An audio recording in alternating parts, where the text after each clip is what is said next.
Hey, next week you're up. I'm saying this to you because You know I have the potential to be a great speaker. I have Mike 20 minutes left. Listen, he's 20 minutes left. I have 20 minutes left. And I'm wasting those minutes? And I'm concerned for everyone else who wants to hear. But no one here wants to become frum. We want words of wisdom. He's not talking about frum, he's talking about the leader. He wants to. When you haven't listened, if you actually listen just a little bit, you'd understand that what I'm saying has nothing to do with that. Trying to teach us. I guess the one quote I heard, one side I heard of it was like something about being religious or something. I'm like, oh shit, why is she faking all over again? Love you, Mike.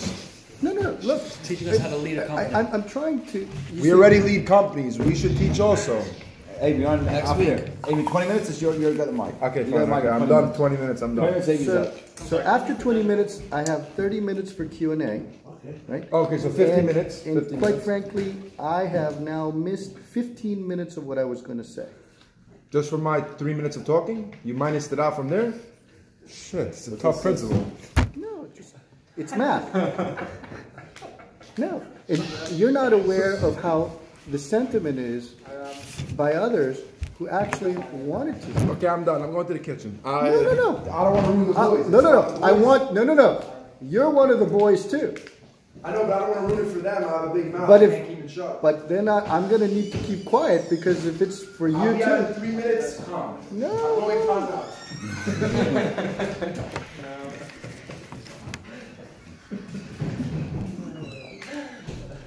But at the same time, you also need. I know from watching the documentary, you did like you got rid of all the gangsters and like you did like Gevura. No? What did you just notice now? Am I afraid of him? What would you do? I don't know any of you. He knows all of you. This is the first time I've ever been here. I am on his turf. Why shouldn't he run the show? Why am I running the show? Because you were invited on the show. And I let him, right? So why did I now apply a little gevura?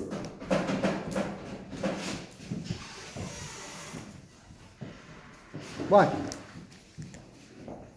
It was effective. Yes, it was effective. You had to match his intensity without being too outlandish. You know, that's What would be your reason for being you have to quiet? find a balance between everything. Fight fire, fire. What? Well, I'm going to give you a life story. Story guys. When I started as a teacher, here in District 17, Crown Heights is part of District 17, and back then the way they did things is the principals wrote a letter and the Director of Human Resources had all the letters of recommendation from all the different principals in order to be able to hire the teachers.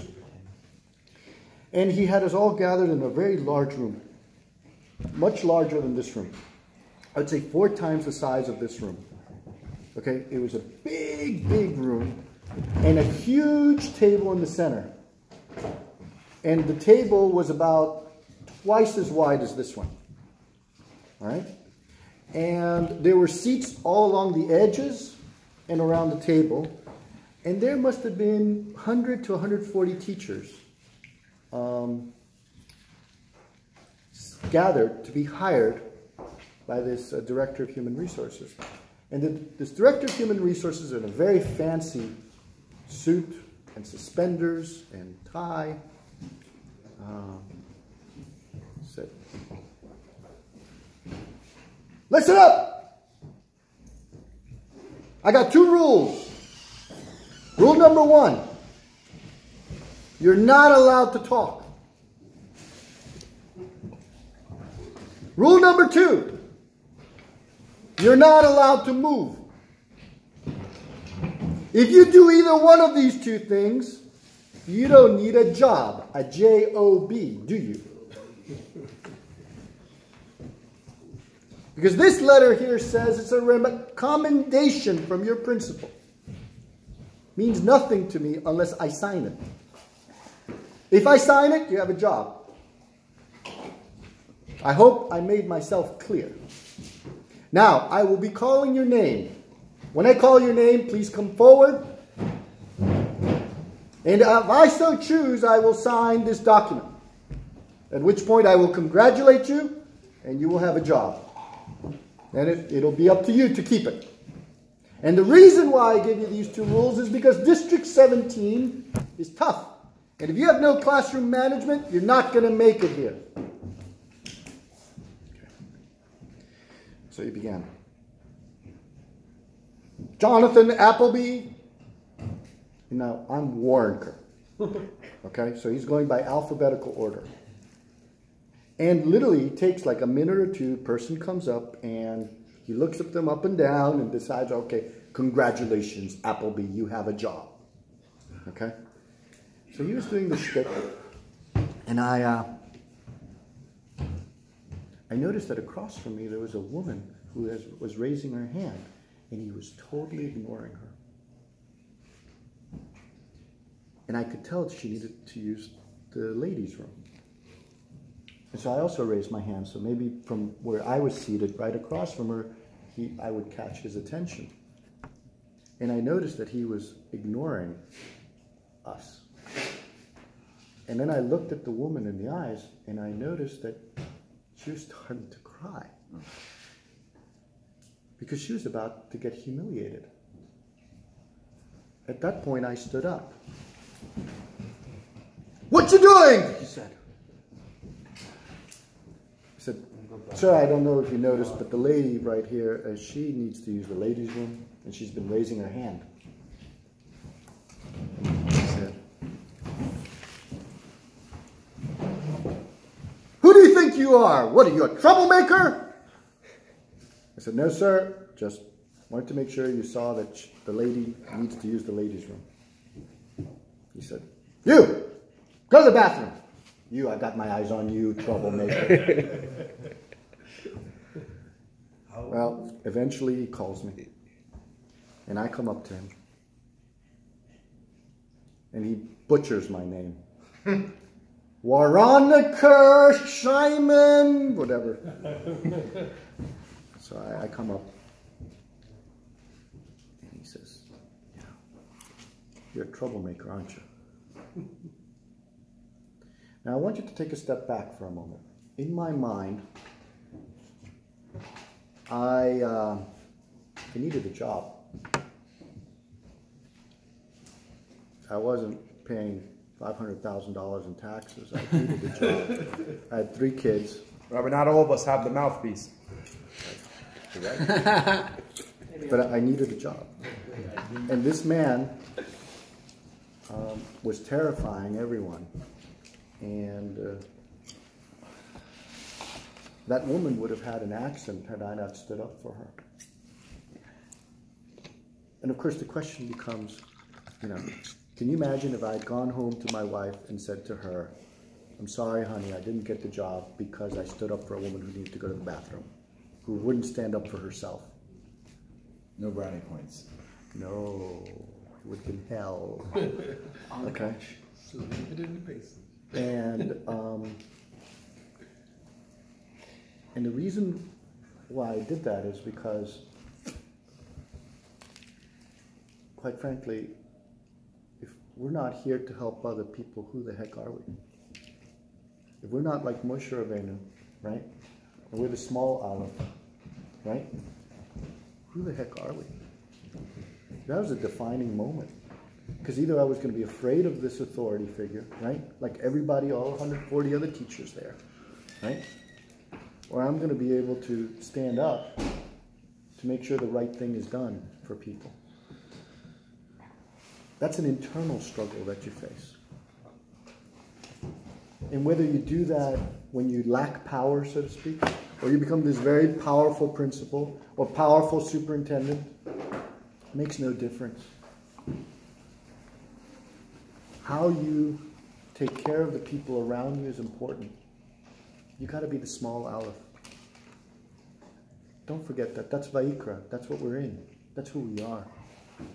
That's why we're still here. That's why we Jews are still here. The Greeks No, the Greeks believed beauty and wealth. If you had no beauty, you had no wealth, you're a nobody. So when a child was born deformed, they They'll kill it. Not so with us. We don't care how the child is. They're made in the divine image. We'll love them no matter what. My children, boy, they give me a run for my money. Most of my gray hairs are my children. But I love them no matter what. It's unconditional. And they'll do a lot of things to hurt me. That's what children do. It's just, sorry for those who have little ones. They grow up, they hurt you a lot. Okay. You still got Like Rashi says, blame it on the children. I'm not blaming them. If something happens, you blame it on the children. When something would happen in my show, they'd be like, where's the Roxon boys? It's for sure them. No, they just blamed on you. No. Usually it was. So that's the name. That's the name of the game. Just humility. That's about it. Humility is step Important. one. Important part. Yeah, that's step one. If you don't have that foundation, nothing else will work. To give humility or take it? Have humility. Be humble. What's have humility? Oh, to have be humble? I'm black in that. No, Fuck. it's a foundation. But you can work on it. I used to be an arrogant SOB. I was an army officer. I was full of power. I could tell people what to do, when to do, how to jump. And I realized, however, that some people think it's about power, fame, glory, money. And I realized I got a lot of power. It doesn't seem so fulfilling. I used to have a big poster of Napoleon Bonaparte in my room. Because that's the man I admired. And you know, when I became a chassid, I really started learning who Napoleon Bonaparte really was. And the only side that I had looked at Napoleon Bonaparte that I really liked before was he was a genius. He knew how military strategy. And to this day, in military science, we learned his maneuvers. And they're quite frankly genius. He knew his stuff. That's why he won so many battles. He was smarter than just about anybody else. But his empire collapsed around him. Everybody else did him in. He died a lonely man in an island.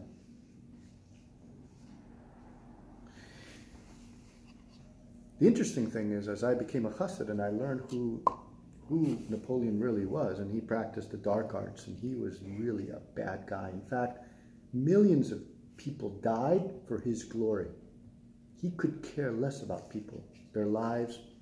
He could uproot them as long as they served him and his sense of fame, his sense of glory. He would step on anyone, crush anyone to get what he wanted. And you know, I don't have a poster of Napoleon anymore. I have a poster of the Rebbe. And the French government made me a knight. I'm a knight of the French. Really? I'm a chevalier. Wait, It's like, a huge honor that the French government gave us. so like if it was like 1,000 years ago, you'd be riding on a horse with like the knights on Yeah, it? that's right. Wow. OMG, this is so cool. How'd you get that? Oh, that's another story. I don't have time.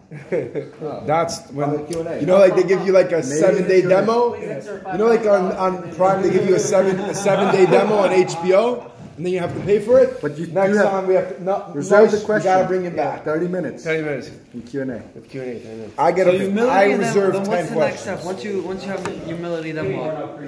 We're doing 10:30 to 11. We're doing questions and answers. What time is it? Oh, we have 7 minutes. Okay, hurry up. Courage. If you're afraid, forget about it. And you gotta figure out ways to conquer the fear. You can't allow fear to dominate you. You can't allow fear to set the limits on what you can or cannot do.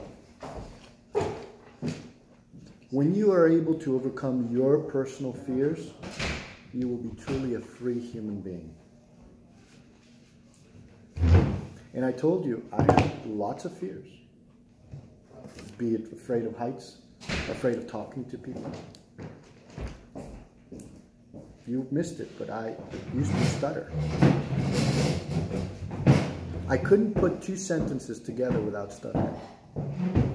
I think I fear a lot of things also that I want to overcome. 100%. It's normal human ass. Like it's normal. That's what I said. All of us have fears, and there are different 100%. kinds of fears. Everybody has their own fear. For you to be free, you have to overcome that fear. You have to work at it.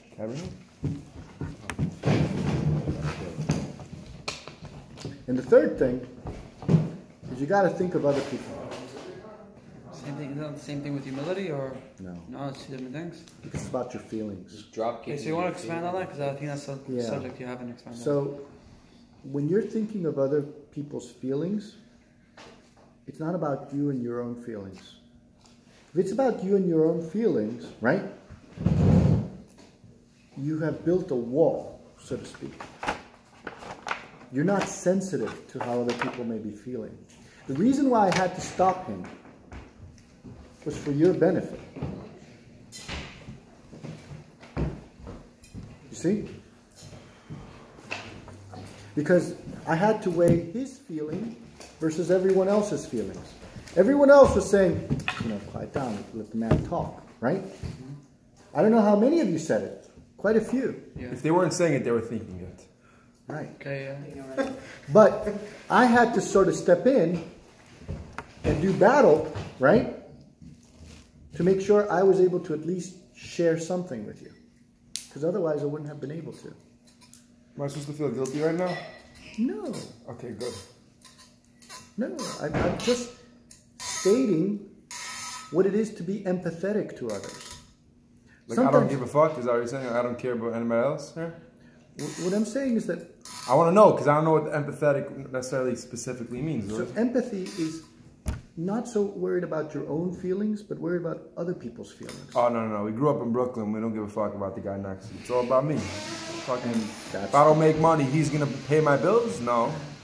If I don't get a girl, he's going to share his wife? No. Right. It's not the way it works. But yeah, You want to know what it means? He's going to tell you what it means. Okay, my fault. Going crazy again. Shots fired. We'll talk about my life like that. Well, no, it wasn't personal. Relax. What I'm trying to explain is that when you are empathetic, look, we're even told to be empathetic to challah. We cover it up so it won't get offended. Wow. We're being taught to be sensitive to things, how much more so to people. We have to be sensitive to each other's feelings.